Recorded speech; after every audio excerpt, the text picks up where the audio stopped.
Take a breath. Take another breath. Every second breath that we take is supported by oxygen produced by the ocean.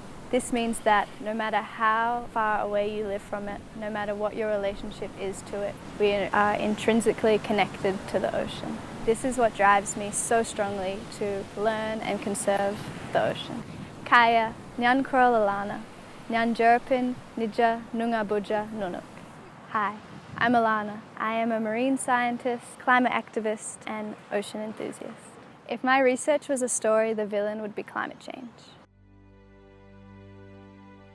In terms of our west coast, it's actually warming 2 to 3 times greater than the global average because we have the Lewin Current, which runs from north to south, carrying the warm tropical water all the way down along our coastline. It's also carrying tropical species, including tropical fish species and their larvae. So these tropical species are undergoing a habitat expansion where they can now live in new areas that they haven't occupied before. Many species are suffering from the presence of these new intruders. However, the most substantial victim is marine kelp.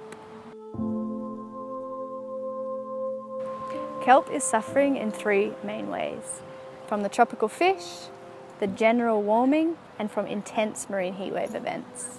So all of these things are happening at the exact same time for the kelp, which is causing huge declines and making it increasingly vulnerable. Kelp ecosystems are really under-researched. That's where I come in.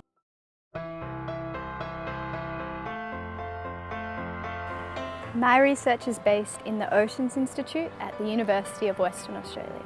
So my work involves diving along the west coast, studying the kelp to assess its health and distribution. This is done through oceanographic data collection, video footage and photography.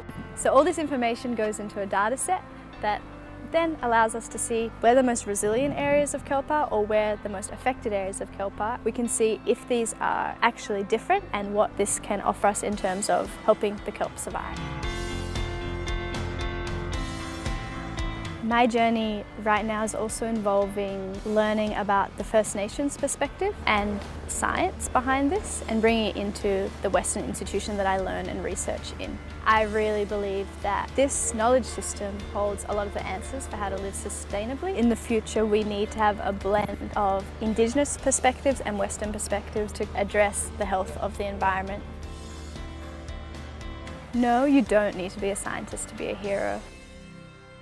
One way that you can do this is by learning from the Indigenous community. Another way you can get involved is that there are so many activities going on in your community because so many people care about the environment.